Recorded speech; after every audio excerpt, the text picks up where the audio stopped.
Namaskar. I am Ratikanta Behera from Bhadrak and Odisha. First of all, I welcome to my channel the Rati Creation to all of you, and I request to all of you to subscribe my channel and like my videos. Well, dear students, I also welcome to all of you to this class.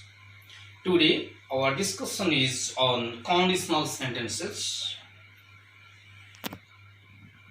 which is in your topic, the conditional sentences and the other adverb clauses. So conditional sentence is a sentence in which the principal clause carries an effect or a result, and the if clause carries a condition.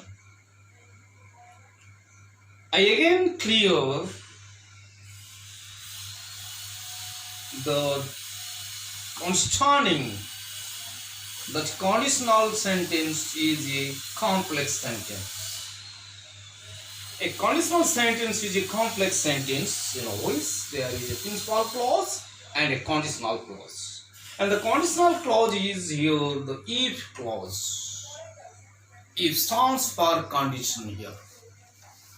And the conditional clause carries a condition, and the principal clause carries a result or a consequence.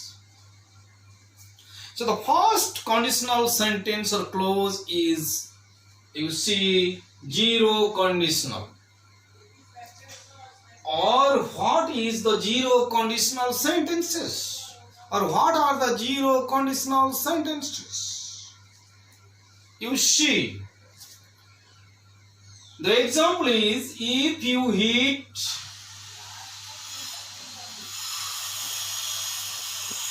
you see the examples. If the example is, if you heat ice, it turns into water. Another example, if demand falls, the price falls. You see, the if clause carries a condition, that is, if you heat the if you heat ice, and the result is it turns into water. It turns into water, the principal clause, and if you heat ice, it's the conditional clause. So you see the structure of the sentences. In case of conditional sentences, dear students, you should know two things. Number one, the structure of the sentences, and number two, the use. The two things are very crucial, my dear students. You should remember the two things. What is the structure of the sentence, what are the structure of the conditionals, and what is where it can be used. So the structure, you see, both the clauses are in simple sentences or in simple present tense forms. If clause is in simple present tense, and the main clause is also in simple present tense. And where it can be used? It can be used in case of scientific and universal facts. We can use the zero conditionals in case of scientific or universal cases. That is most crucial things, so far the use is concerned. The structure is both are the same, both the sentences are in simple present tense. Be clear. Most important thing is here, why it is called zero conditional. Why it is called zero conditional? You see, the clause, if clause carries a condition if. And here, if we can drop it, and the if can be substituted by when, whenever, every time. When we use when instead of if, the sentence is like this: when you heat ice, or whenever you heat ice, it turns into water. Here there is no condition because we dropped or deleted if. By deleting if and using when, we make it a balanced state. Both the clauses are in a balanced state, or in other words, both the clauses are in a zero state. Clear? Both the clauses are zero stage. If we delete or drop if and use when, then the sentence is: when you heat ice, it turns into water. Here there is no conditional at all, because if is substituted by when, which is not at all conditional. Here both the states, both the facts, both the sentences are in a balancing state, in a zero state. That's why it is called zero conditional. The next conditional is real conditional. The next conditional is real conditionals. We were going to discuss this. You see the examples. If you work hard, you will get first class. If it rains, I will take an umbrella. You see, the most crucial things are the structure that should be used or where it can be used.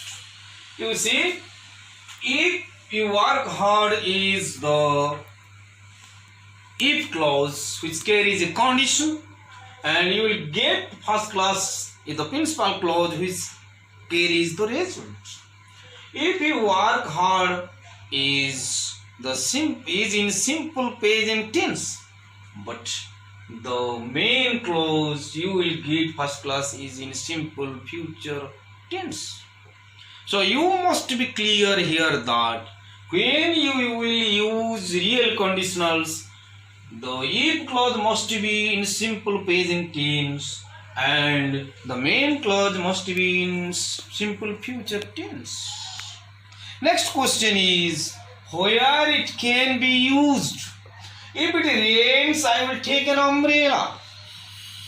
We can use the real conditionals there where if the condition is fulfilled, the result is most probable to happen, or there is the maximum possibility of happening the result. If it rains, it is sure that I must take an umbrella. That's the real fact, that's the real conditionals. If the condition is fulfilled, I must try with my level best to fulfill the result, the consequence.